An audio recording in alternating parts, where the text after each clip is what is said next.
Today, I want to talk to you about doing a forensic audit.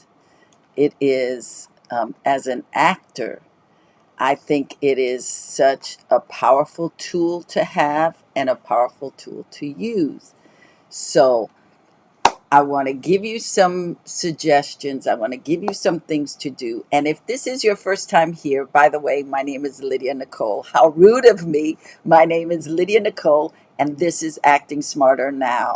So I want to talk to you about 10 reasons why doing a quarterly forensic audit is essential for actors. They do it in business all the time. We as actors are CEO of our company, so why not do our forensic audits? So, number one, uh, it allows you to track real progress, not just activities. You know, a lot of times you feel busy, you're doing self tapes, you're taking classes, maybe you're getting gigs, but a quarterly audit reveals what's actually moving your needle. Are you progressing or are you just busy? There's a difference. You know, you could be doing a lot of stuff, but there's no movement. Nothing is happening. That makes you frustrated. If you're looking at what you've been doing the last 3 months, it really does help uh, put things in perspective and to allow you to tweak things. So the second reason why is because it reconnects you with your vision. Sometimes life gets sometimes life gets noisy. A quarterly check-in brings your focus back to your why of you being an actor. Why do you want to be an actor? What is it about acting that allows you to breathe well? You know, for me, being creative is like, that is it. I feel alive when I'm creative. When I'm doing mundane stuff, I feel so worn down. I feel like, ugh. But give me something creative, I am off to the races. So are your daily actions aligned with your big picture goals? That's why you want to get back in touch with your why, and doing it every 3 months really does keep you center. You know, it also tells you if you drifted off course, and if you did, it can help you redirect your energy where it really matters for you. Another reason to do a forensic audit on your acting is that it reveals the blind spots before those blind spots can hurt you. Often you don't realize what's slipping. You've missed deadlines, weak tapes, outdated materials. A quarterly audit shines a light on what you are ignoring before it becomes a missed opportunity. Number four, it prevents burnout and it builds your sustainability. Doing too much without checking in leads to burnout. Because you forget, why am I doing this? What is all of this about? And this is what causes meltdowns. Doing too much without checking in hurts you. An audit lets you assess your life work art balance, and it recharges you proactively. It gives you permission to pause, reset, strategize, so that you're not just hustling endlessly. Not, there's nothing wrong with hustling, but it's got to be intentional. There's got to be a purpose behind it, not just, I'm going out there, I'm doing. What are you doing? What are you doing? That's where we want to know.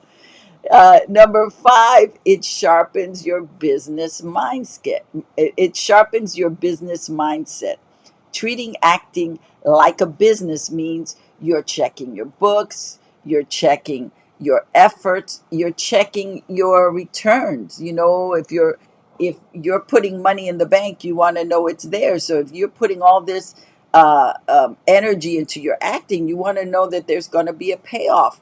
But if you're doing it uh, in a way that's not beneficial to you, you're not going to get a payoff. You're just going to get frustration. So this is where the artist meets the CEO. Audits build habits of accountability, ownership, and self leadership. I'm going to say that again. When you do an audit, it is the artist meeting the CEO, and audits help build habits. It helps build habits of accountability, ownership, and self leadership. Number six, it creates measurable milestones. If you're not auditing, how do you know you're winning? Quarterly audits lets you celebrate your small wins and realign your goals. Uh, um, this way you can track how many self-tapes have you done in the last 3 months? What roles have you been called in for? How are you connecting within the industry? Number seven, it keeps you adaptable in a changing industry. This industry is always evolving. From when I started to now, it is a whole different industry. So, um, your systems should be aligned in that as well. And we're going to talk about systems in a minute, because this is something that I learned recently. So it has been a game changer for me. So we're going to talk about that. So a quarterly review lets you adjust what's not working. That way you're not wasting time or energy, whether it's your audition prep, your representation, or your branding. You need to stay nimble, and doing audits keeps you from getting stuck or getting stuck too long. Sometimes you can get stuck for a couple of days, but if you can reset yourself, you're off to the races. Number eight, um, doing these audits elevates your self tape game by reviewing the last 5 tapes that you've done. It allows you, and you can do this every week. If you're doing a lot of self tapes, then every 5 self tapes, go ahead and review them. Sit down, take a few minutes to sit down, watch them. How were they technically? How was the quality of it? Uh, did you spot reoccurring habits that you have? My habit is I've been doing a little audit on my lives, and I see that I tend to say too much. What are your habits, good or bad? And what do you see that needs improvement? This makes your future self tape stronger, more intentional, and it makes you more castable. Also, holding yourself emotionally accountable as part of your audit. The acting journey is emotional, and a quarterly audit will help you ask, am I fulfilled? Am I stuck? Am I comparing too much? Do I still love doing this? It brings emotional intelligence into your career, which is rare but essential. So, number 10, audits build discipline without shame.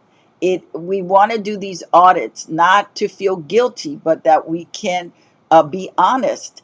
And if we're honest, it opens the door for us to continue to grow.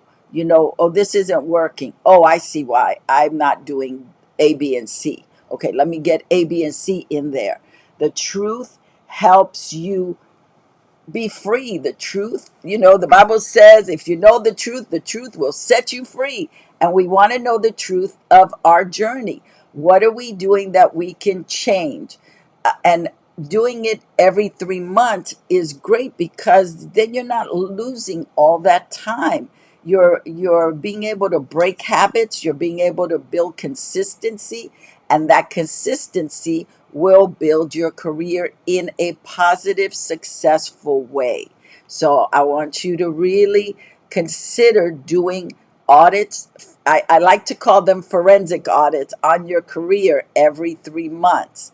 So I want to, first of all, talk about a system, having a system in place to help you in your business as an actor.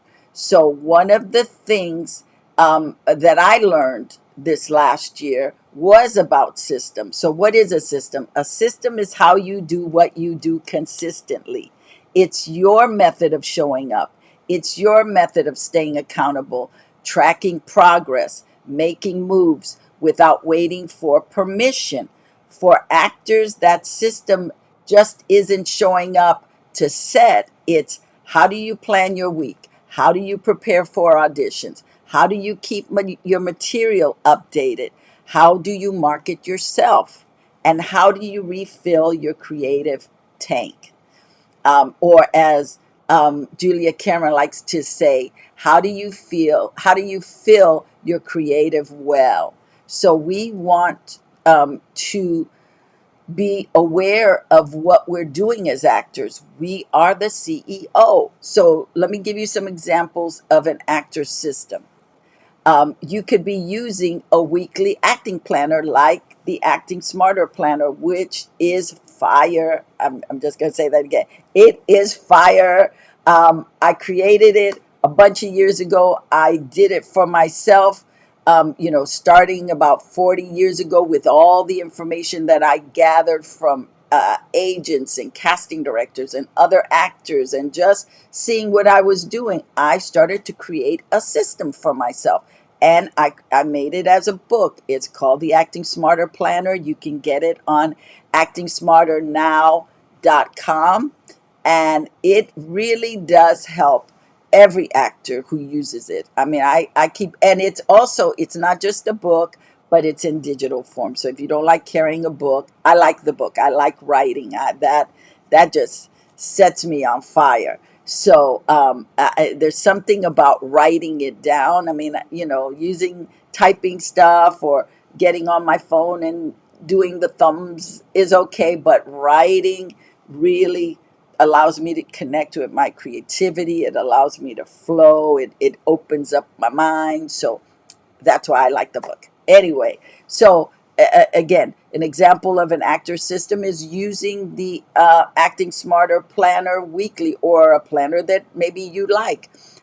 It is also a system, could be scheduling dedicated time for submissions, for classes, rehearsals, meetings, events. That's part of your system. Having a monthly self tape quality review, that's important. When if you're getting 3 to 4 self tapes a week, you're just in the doing of it.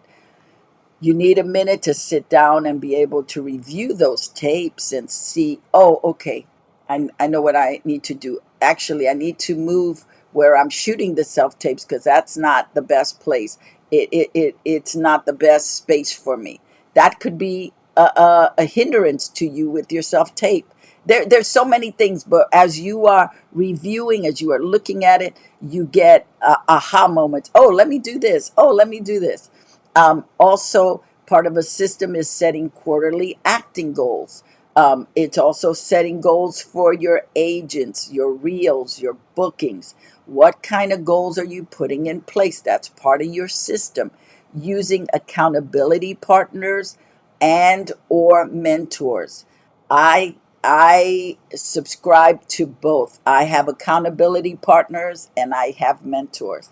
I still, that is something that is part of my ecosystem. It does not change forever and a day, because I am slippery.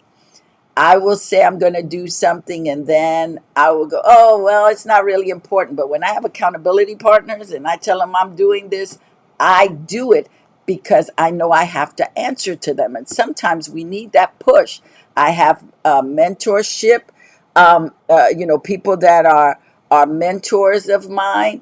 I have like 7 mentors that, I listen to what they say. I follow what they say to me, and including my accountability partners. I have one. His name is Gledsley. He's the bomb. He helps me so much. And it really makes a difference in how I show up daily. So that is why I'm a big believer in accountability partners. Not just anybody, but find somebody who is either on your level or maybe even a little ahead, that you guys can help each other. It doesn't necessarily matter what fields they're in. Although for me, my accountability partners are other actors, are entrepreneurs, are writers. They are creative, but they have a really good mindset for business, because that's where I fall short sometimes, and we need that. We need those accountability partners that have what we don't, and that we have what they don't, because then we can sharpen each other. The Bible talks about iron sharpening iron. If I'm encouraging you, it's encouraging me. So we want to do that. We want those kind of people in our lives. We want those people in our circles, in our communities. Number two, so we talked about system. Let's talk about time management. Um, a forensic audit, you start to ask yourself questions. That's part of what a forensic audit is. Time management, for example. Where does your time go every week? Where are you putting those hours in? How many hours are you dedicating to your acting career? Out of 168 hours in a week, how many of those hours were intentional? It's really important. In the planner, I have a section uh, on time. Where are you spending your time to hold you accountable? Because it is really important. You know, we look at people who are really successful. You can look at a Beyonce, you can look at a Brad Pitt, you can look at all these people, but they have the same time we do. A Tyler Perry, a Viola Davis, they have the same time we do. They are better time managers, so we have to be good at time management. And it doesn't mean, you're doing things 24/7, but when you do it, you're doing it consistently. You're doing it on purpose. So something that I like to use is the Pomodoro technique, where you work for 25 minutes, you take 5 minutes off, and then you come back 25 minutes, you set the timer. I learned this from my friend Ruthie Otero. She's another accountability partner who's the bomb, who I love. And so you can use different techniques for your time management. I subscribe to the Pomodoro technique, and if you go to Lydia Nicole Live, I actually have on YouTube, I actually have a video breaking down the Pomodoro technique.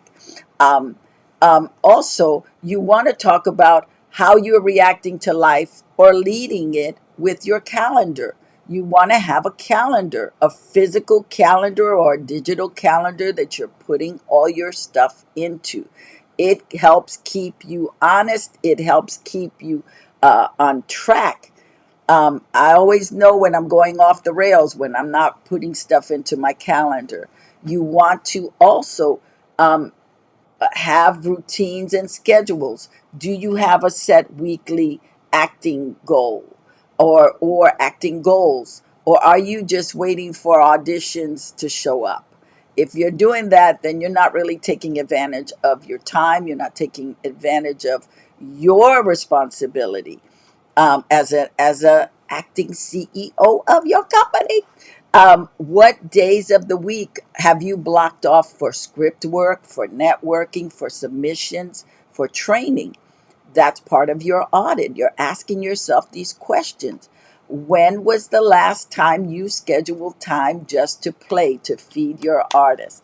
Again, I refer to the artist way. Julia Cameron talks about having a weekly artist date.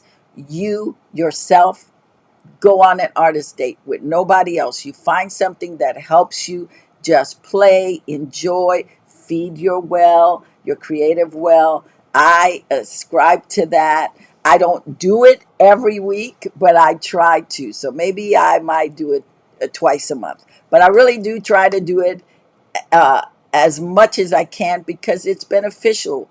It helps you reset yourself to come back fresh and bright. Um, Now, let's talk about your career strategy audits. How do you know? Uh, well, let me rephrase this. Do you know your target casting type? Are your materials aligned with that? Meaning, do you know your brand, right? And are you submitting for your brand specifically? Or are you just, you know, submitting for everything and seeing what happens? That's not good. That's too much energy you're putting in stuff that's not going to have a payoff. So if you know what you sell, then you're very specific in what you're making your submissions for. And if you don't see anything that's there for you as an actor, then maybe create something. Make it your mission. Once every 3 months, you're going to create some little project for yourself that you can film, so you can have to share with people, hey, this is the kind of work I do. Because sometimes we are we're not cookie cutter actors. We have different sensibilities and a different essence, and we got to put it out there so that people know, oh, I want what they have. That's what I want. Think of it this way: you're creating work. You know how when you go to uh, a supermarket or a Costco or Trader Joe's, they always have that person on the side who has little samples. So you creating your work is you presenting samples to the industry to go, hey, have a taste of this and see how you like it. And usually at those places, that taste ends up getting purchases. So if you're putting stuff out there, you're going to get work from it. I guarantee you. Because, and if it's good, if it's quality, and it really sells your brand, you're going to be getting called in. People are going to want to change stuff for you. My acting teacher, Roy London, used to always say, stop trying to be the whole salad.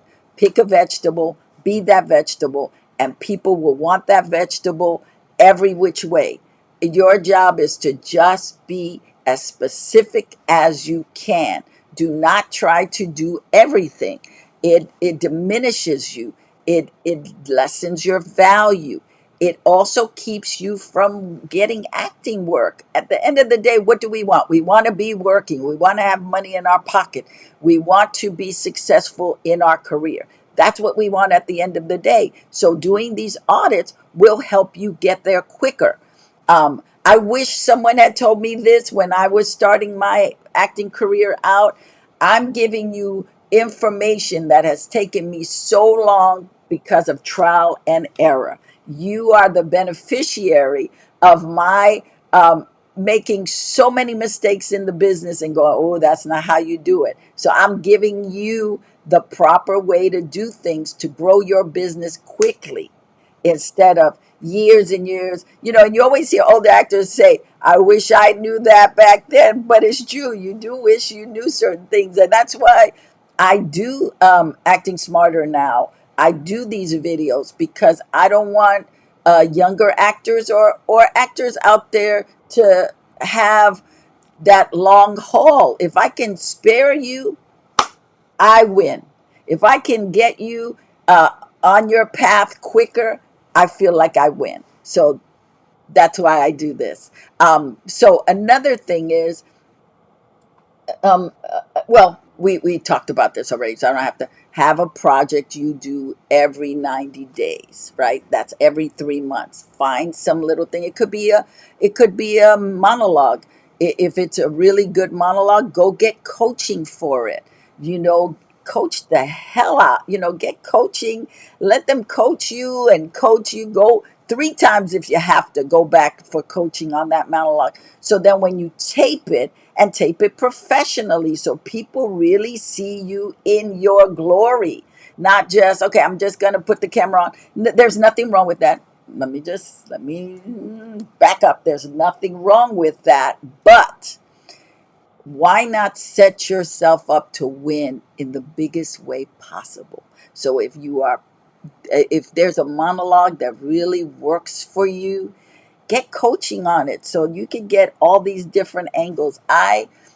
One of my former teachers and coaches, Ivana Chubbuck, I interviewed her at the beginning of this year, and you could watch the video I did, which is really informative for every actor regarding technique. And she talked about Eva Mendes being in her class and had 5 lines for an audition, and she got coached and got coached and got coached and got coached for that piece.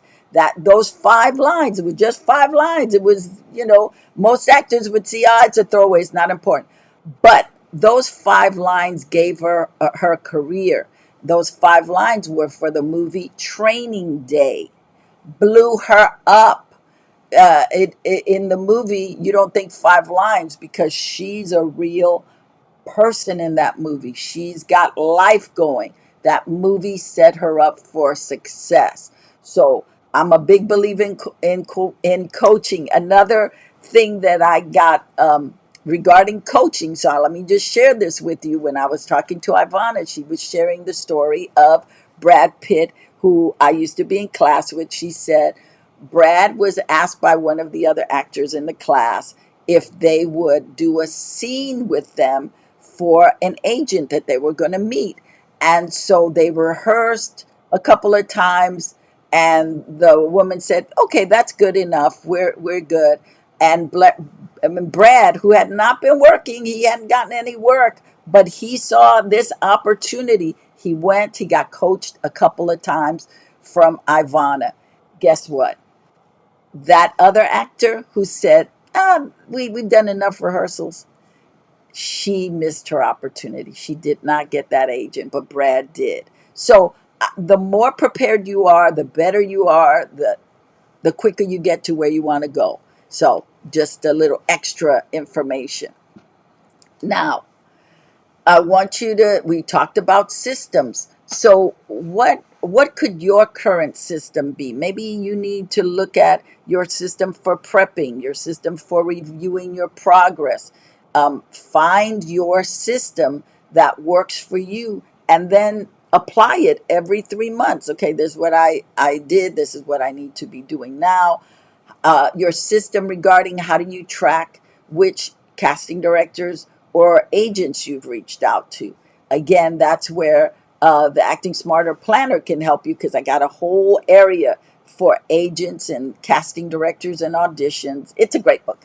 It's a great book. What can I say? It's really a great book. Um, and the last thing I want to ask you about systems is, are you using the same system that got you here to get you where you want to go? Because sometimes you have to change the systems. So now let's talk about self tape auditions and reflections of it. It is important for you to look at your last 5 auditions, your last 5 self tapes, and really be honest. How did they go? um, Journal or speak into your phone and really just share how it went. Did it go well? Were there glitches? What could you have done differently? I don't know about you, but whenever I would do auditions, a lot of times if I wasn't really prepared, I would come out and go, "Oh, I should have done this. Oh man, I could have done this. Oh, I could have done that." So is that something that, as you're looking at your self tapes, you can go, "Oh man, I could have done that"? So is that something now you can apply differently for your upcoming self tapes? That's a question to ask yourself in your audit. Um, Ask yourself, did you prepare for the role like you had already booked it? Or were you preparing it like it's an audition? Those are different intentions. If I'm preparing my audition like I've already booked it, I'm coming with the heat. If I'm preparing it like it's an audition, I'm half-assing it. What can I say? It's like, eh. So prepare it like this is the job. This is the job, people. It's not, auditions are the job, and then you move on to another job, but auditions are the job. Just want to remind you of that in case you did not know, auditions are the job. Did you adjust based on direction, or did you just tape yourself tape once and hope for the magic to show up? The good thing about self tapes is you can tape and tape and tape until you hit that sweet spot. So it's up to you. Are you doing that, or are you taping it once or twice and then that's it? Are you reviewing your tapes and coaching yourself honestly? Most of us can't do that. That's why we need outside eyes to say to us, do it this way, work on it this way. So, um, are you growing? This is the next section. Are you growing, or are you just staying busy? Have you grown this past year? You know, what did you learn this year in your acting class? What have you learned in your career this year that you can apply moving forward? Can you name one way you've grown as an actor in the last year? Are you stretching out of your comfort zone, or are you playing it safe? You know, you don't want to push. It's like, this is good. I'm good. No, it's always pushing that makes you move. You know, if you're in the same space, you become stagnant.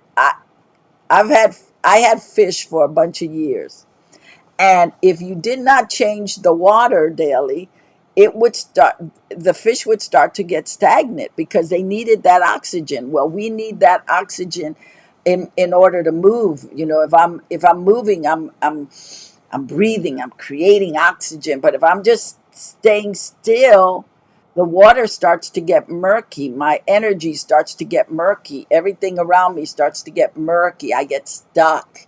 I get stuck in the mud. Let's not do that. Number 5, accountability and honesty. We talked about that a little bit. Um, Most of the work in our career is most of the work that we put in has to be ours, not the agents, not the casting director, not the algorithm. It's us. We have to do at least 90% of the work. You know, we expect so much from our agents and our managers, but they're just getting a very small percentage of what you make. You got to do the bulk of the work. You know, do you believe you're doing 90% of the work, or are you just doing part of it? That's part of your audit. You gotta be honest. What percentage are you doing weekly that you can say, you know what? I did everything I could last week. I left everything on the table. I I did not half-ass anything. Um, Also, asking yourself, where are you showing up halfway?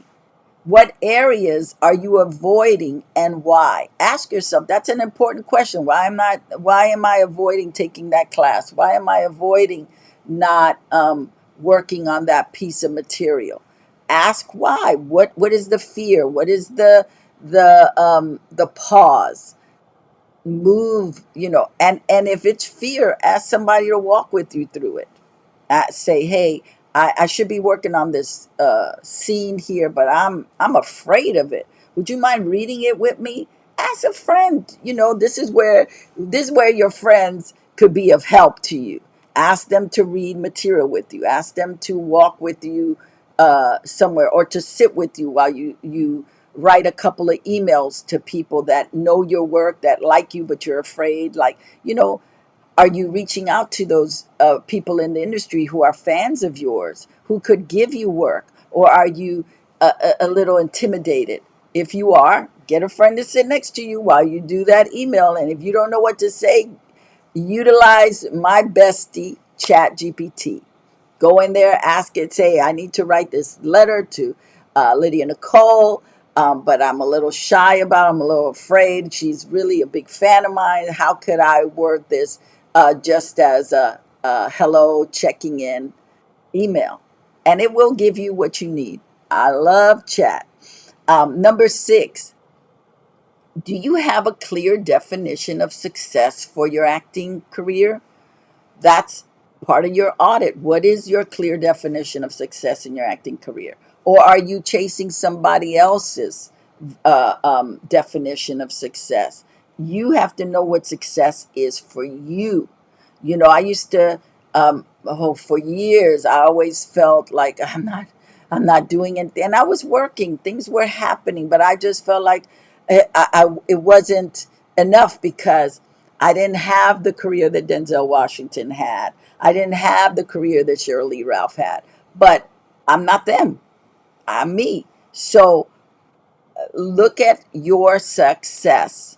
What is that definition for you? And can you explain your actor brand in a sentence? That's something for you to audit. Can I explain my brand in one sentence? And if you can't, that's another area that maybe ChatGPT can help you in. When was the last time you followed up with someone you worked with? It's important for us to continue to have relationships with people in the industry, to say hello, check in, send a text if you have their phone number. Just, hey, just want to reach out and say thank you for always having my back. I just did that with one of my mentors. I just said, we've been doing this for 30 years, and I want you to know I am so grateful for you. You changed my life. And he did. He really changed my life. Oh, I am so grateful. So those are things you can text people or send a little note, snail mail or email, but just let people know that you're thinking about them. That's a way for us to keep relationships going. Are you building real relationships when you meet people in the industry, or are you just adding them to your IG account? That's not a relationship. That's just people on your account. Um, do you track so now we're going into money. Do you track what you spend and earn from acting? Can you tell yourself how much money you earned the last 3 months from acting and how much money you invested into your acting career? You should that's part of your audit. Do you treat your acting job? Do you treat your acting like a job or a dream or a hobby? That's part of your audit too. That's a question to ask. And now we're going into mindset. Do you cheer yourself on or tear yourself down after audits? Are you fueling yourself with inspiration, or are you comparing yourself to death? So I've given you a lot of questions to ask yourself in the audits. Every 3 months, you should be doing this every 90 days. We're getting ready to come into August, so you can do a 3 month audit from May, June, and July. Those 3 months. What did you do in the last 3 months? And then what do you want to, and then when you finish that audit, what would you like to get done in the next 3 months? So once you do the audit, at the end of that, what you're going to do is tell yourself what your goals are for that month, and then be intentional about getting it. Okay. And in every area, we talked about mindset, we talked about money, we talked about relationships, we talked about acting, your technique, your acting reels, your submissions. So what do you want to do with all of that stuff with managers, agents? What do you want to do in the next 3 months? So my challenge for you is to do this audit, be honest with yourself, and challenge yourself to move a little bit more forward. One of the things I started doing a few years ago was that I had to accomplish one thing a day. So if I accomplish one thing a day, guess what? At the end of the year, I had 365 days 365 things that I accomplished in that year. So instead of trying to, as they say, how do you eat an elephant? One bite at a time. So every day, one bite. What can I do? And if you can take 2 and 3 bites a day, oh, that's awesome. But if you can just do one, you are on your path. I hope this helps you. I want you to act smarter, not harder. I look forward to talking with you again. Have the best day today. Remember, this is a new day. You get to do new things today. Okay? Bye bye.